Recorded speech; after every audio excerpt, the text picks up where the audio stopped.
recherchez une école de référence pour une double formation universitaire et professionnelle de qualité? Voici l'opportunité à ne pas rater. L'École supérieure d'administration, d'économie, de journalisme et des métiers de l'audiovisuel ESAE vous offre des programmes d'enseignement en licence et en master orientés vers l'emploi qui font d'elle une référence à travers les filières de l'administration générale et territoriale, l'administration du travail et de la sécurité sociale, droit, diplomatie et relations internationales, administration hospitalière, universitaire et intendance, journalisme et métiers de l'audiovisuel et toutes les filières des sciences de gestion. Une seule adresse, www.esae.bj.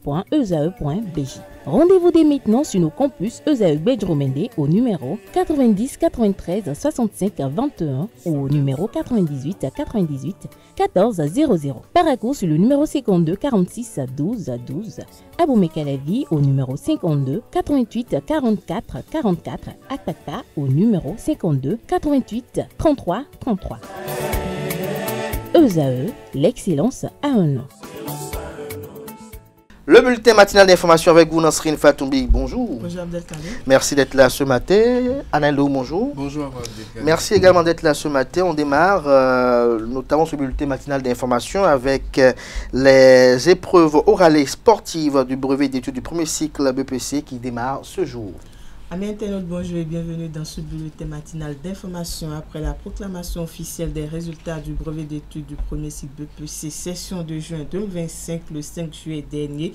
La direction des examens et concours a programmé les épreuves orales et sportives pour les lundis 7 et mardi 8 juillet 2025 sur toute l'étendue du territoire national. Ces épreuves concernent uniquement les candidats déclarés admissibles à l'issue des épreuves écrites. Les candidats sont invités à se présenter dans leur centre de composition respectif munis de leur carte d'identité scolaire ou nationale. Pour ceux bénéficiant d'un certificat de dispense pour l'éducation physique et sportive, la présentation du document est également obligatoire. Pour rappel, le taux de réussite nationale est de 77,25%, une progression notable par rapport à la session précédente.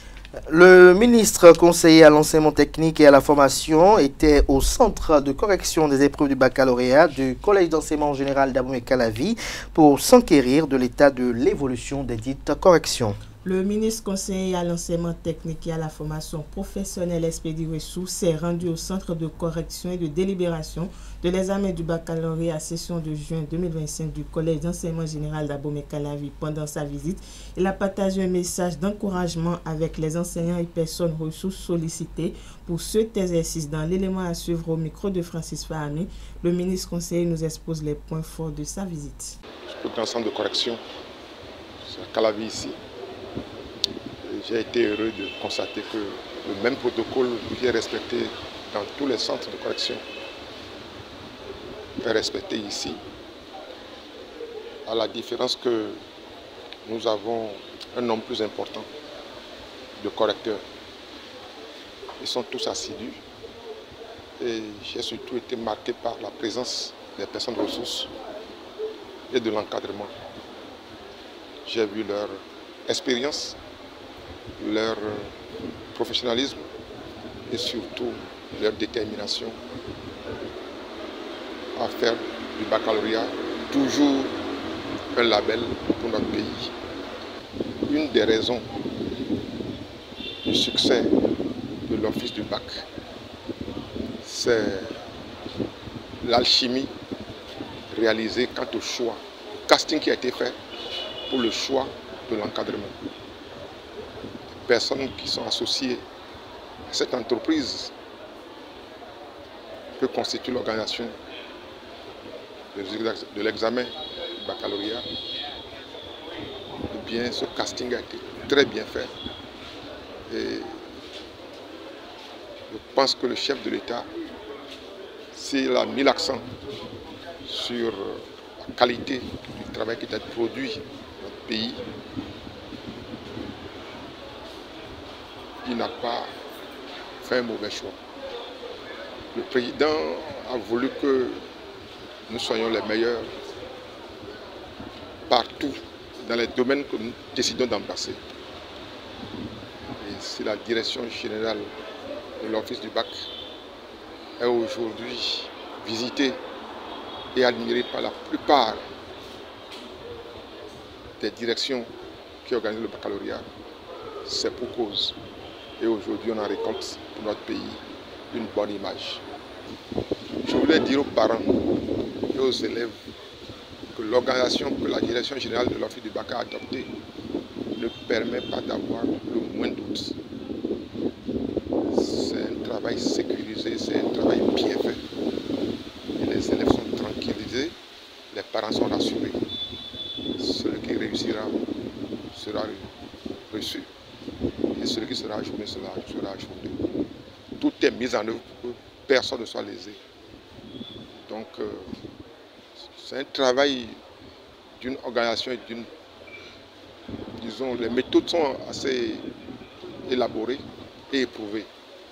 Je peux vous rassurer tous les parents et tous les candidats que tout est mis en œuvre pour que les résultats soient des résultats propres, des résultats intègres, des résultats purs. Le gouvernement béninois a lancé la plateforme dédiée aux demandes de reconnaissance de la nationalité béninoise par les afro-descendants. C'est bien cela, le site www.myafroorigine.bj est désormais le portail officiel pour toutes les personnes afro-descendantes intéressées par la nationalité béninoise. Cette initiative découle de la loi numéro 2024-31 du 2 septembre 2024 qui consacre pour la première fois le droit au retour au Bénin pour les descendants d'Africains déportés lors de la traite négrière. Disponible en français, anglais, portugais et en espagnol, la plateforme permettra aux demandeurs de s'informer, déposer leur dossier, payer les frais de traitement et suivre l'état de leur demande en ligne. Le peuple Batonou a célébré le week-end dernier la fête du Nouvel An. Le peuple Batonou, riche de ses traditions et de son histoire, célèbre chaque année avec fierté et ferveur l'arrivée d'un nouvel cycle, le Nouvel An Batonou. Bien qu'une simple fête calendaire, cet événement symbolise le renouveau, la gratitude aux ancêtres et l'unité communautaire. Aujourd'hui encore, ce patrimoine vivant continue d'émerveiller, de rassembler et de transmettre des valeurs de respect, de solidarité et de continuité culturelle. Au micro d'une équipe de Zahir TV Parakou, un prince Wassangari nous parle du Nouvel An Batonou. Suivons plutôt. Le Nouvel An Batonou date des siècles et des siècles. C'est une tradition ancestrale que nous perpétuons, que nous pérennisons. Le mois lui-même est appelé Donkonro ou Donkonsuru, soit disant au passage qu'on a également 12 mois lunaires. Et entre griffes, le premier mois, c'est le Donkonro. C'est-à-dire on commence par le Donkonro, un évolue jusqu'à la fin. Le Donkonro intervient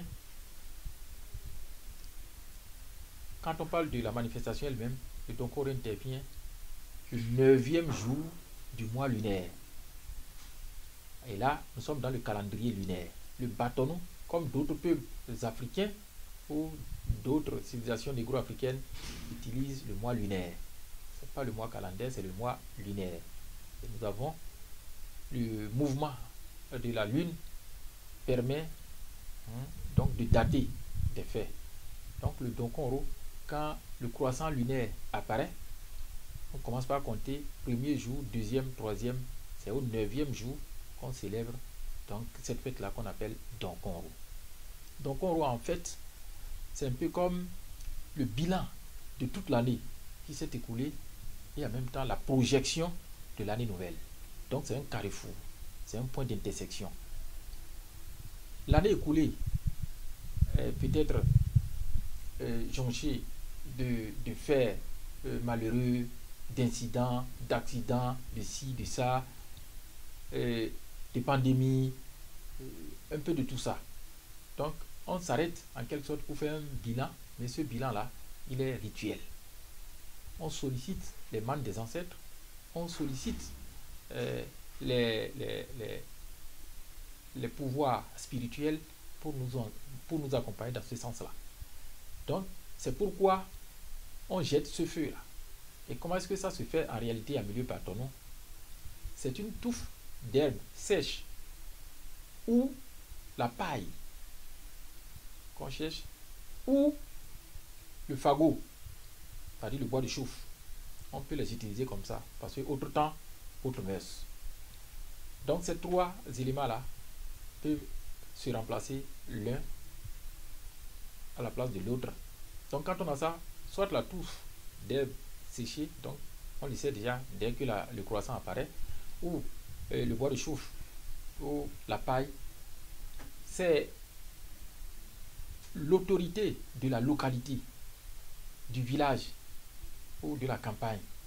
Quand on parle de l'autorité, ça peut être le chef coutumier, dans la plupart des cas c'est ça, le chef coutumier, le chef de culte, le chef traditionnel ou le roi. Mais il faut aussi comprendre que partout où il y a un roi en milieu bâtonneau, très souvent il y a des chefs de culte. Chefs de culte, une petite parenthèse, c'est des gens qui sont les premiers occupants en réalité, ou qui détiennent les pouvoirs spirituels. Et parmi ceux qui détiennent le pouvoir spirituel là, c'est parmi les premiers occupants qui connaissent bien le milieu où ils vivent. Les cours d'eau, les reliefs, je ne sais pas, la végétation, tout ça. Ils savent là où ils vont faire leur sacrifice pour que Dieu exauce leurs prières. Donc ils maîtrisent le milieu. Ils ont le pouvoir spirituel. Donc c'est les détenteurs de pouvoir spirituel, parce qu'il y a aussi, je le dis, parce qu'il y a aussi des autorités administratives, entre griffes, administratives en milieu traditionnel.